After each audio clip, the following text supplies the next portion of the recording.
Hey girlfriend, queen, goddess, empress, lovely, delightful being of love.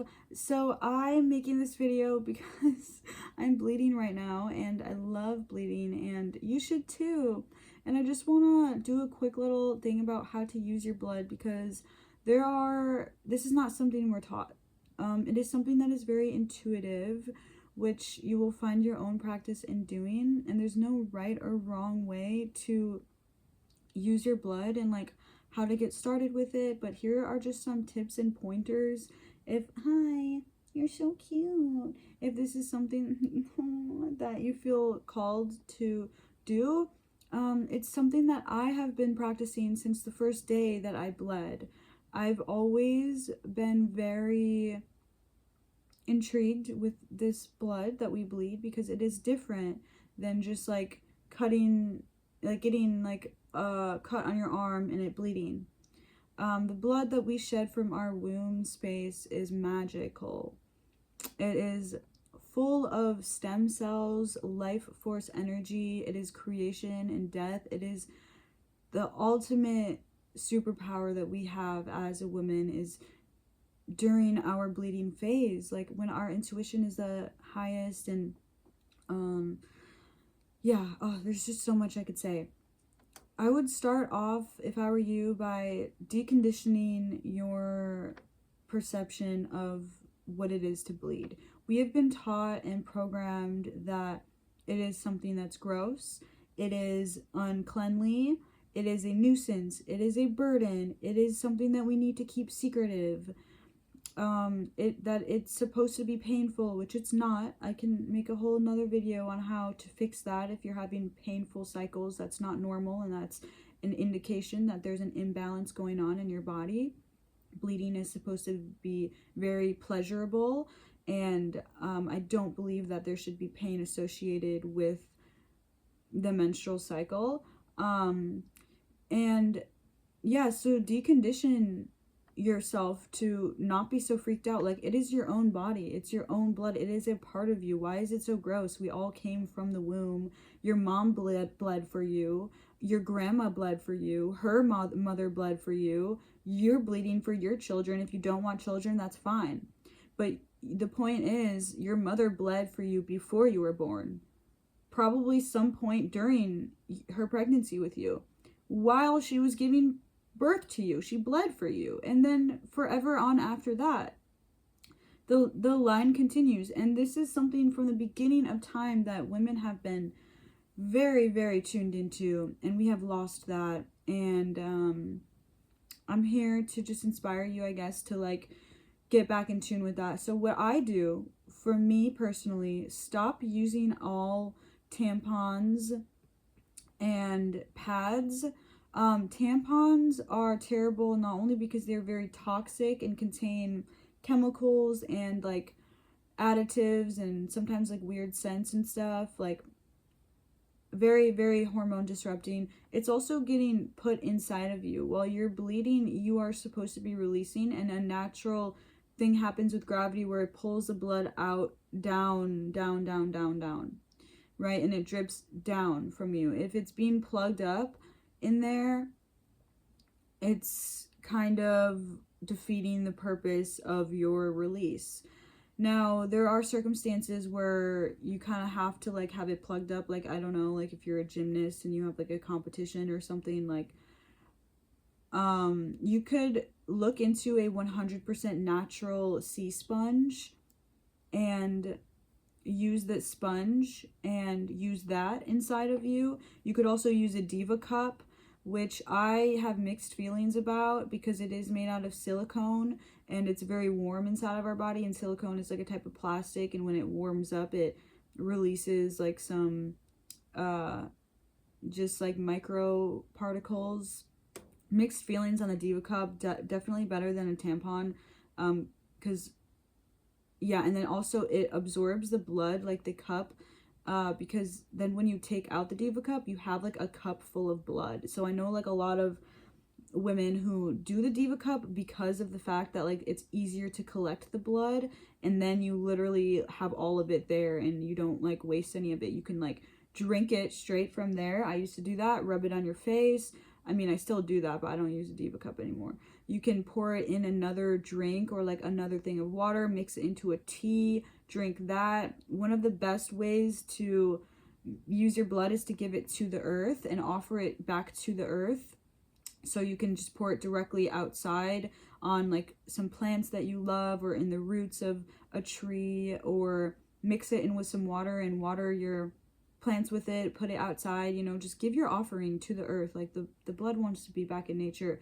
Now, what I personally do to consume my blood is I wear, when I'm bleeding, I wear 100% cotton underwear, and I free bleed directly into that underwear. I don't like put anything like a pad there. But sometimes for women who bleed more, or if I'm bleeding more, I will take like a cotton rag, 100% cotton, just piece of cloth that I've cut up, and I'll lay that inside of the underwear, or like kind of fold it around so it's like a makeshift pad, but it's cotton is good for keeping your hormones in balance. It's a natural fiber. It's not going to like disrupt, and it stays in place. It feels really nice. It's good for moisture control. But yeah, I'll just take that blood that I bleed into the underwear, and I will soak that underwear in some water. Like I'll wear it for a few hours, like change it out, and I'll take the one that I bled into and I'll soak it in water. Make sure you wash these before you use them. Don't wash them with any detergent or anything. Just like hand wash them. You could use baking soda and vinegar if you want to like make it extra clean, but don't use detergent or like laundry, what are those things called? Dryer sheets, because you want the cloth to be very clean. You don't want it to have any chemicals on it. So you're going to soak your underwear with your blood in it, whatever, and then wring it out. And as you wring it out, you'll see the blood like into the water, like in a bowl. Do this in like a glass bowl or something. Yeah, wring it out and then drink that water. Or do the same things with that. I like to like paint with the blood, like put it on a brush and create a piece of artwork with it. This blood is very sacred. It's very magical. Do not give your blood to anyone that you don't want to create a tie with. Do not give your blood to someone that you don't want to have a piece of your power. Do give your blood to someone who needs it and you want to give it to them. Share your blood with your sisters if that is a consensual, comfortable thing that you have done and want to do. I've never done that. I really want to. I just, you know, it will align when the girls are on board. Put your blood on your skin. It's really good for your skin. It's very healthy. I also, another best way I prefer to consume my blood, this is the one way that I've been doing since day one, most intuitive, easiest way to do it. You know, when you feel like a rush of blood like coming down, like you can feel it and it's like coming out, just take your finger, make sure your hands are clean, and literally just like put your finger there and lick your finger. That's the easiest way to do it, honestly. And it's just like the most natural way. It's just like easiest, and honestly it keeps it clean. Like if you keep doing this throughout the day, like wash your hands before and after, like please. But you just like keep doing that a couple times throughout the day, like you won't even have like a lot of blood soaking up in your underwear. You're just gonna be like cleaning it up as you go.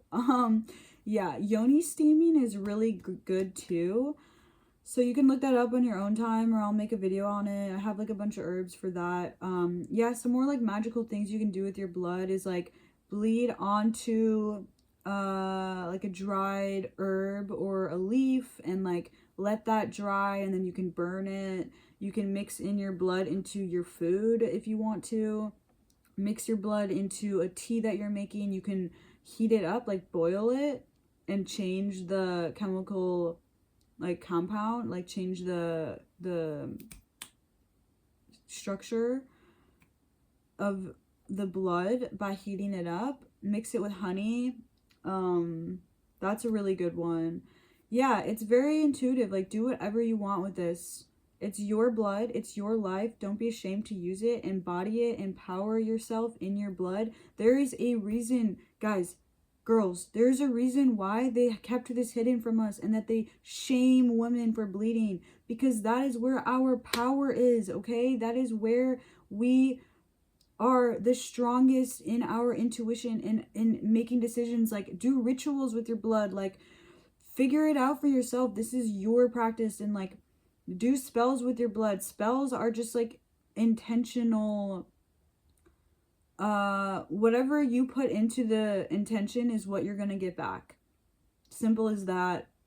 Make a little altar, put your blood on it, like have fun with it, share your offering with nature. And yeah, and just learn to love it, because it is so delicious and so good for you and so healthy to be recycling that information. Like, this is the only free blood that is bled.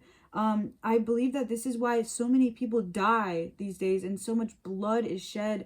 Men's blood is shed because the earth craves blood, and the only way she's been getting blood for thousands of years is by women bleeding back into her. And when she's not receiving that blood anymore, she has to get it somehow. And that's why violence occurs now, is because like the blood is still being shed, but it's not being appreciated. So it's like has to be shed in another way in order for people to pay attention to it. So yeah, pay attention to your cycle and get in tune with it and track your cycle. Like, get in tune with the moon. When are you bleeding? When is the phase? Like, what the first day of you bleed, look at the moon. What does it look like that night? A lot of times women will find themselves syncing up with the new moon, which is no moon at all, it's just black sky, or with the full moon. And this is because women were on a timer. We were in sync with each other, always, constantly in sync with each other. All women were bleeding together at one point, at the same time, every single cycle. And this is no longer as prominent because of so many factors of disconnection and hormone disruption and programming, just like shame around the menstrual. But it is possible for us to come back in tune, and many women are, and it's becoming more prominent that we are in tune with our cycle. And I have a whole theory about the moon and how it actually came to us, and we as women were so in tune and in sync that we actually manifested a physical form as the moon to like show that cycle in the physical form, that internal cycle, show it externally. Yeah, so there's my little rant. If you have any questions, like, please let me know.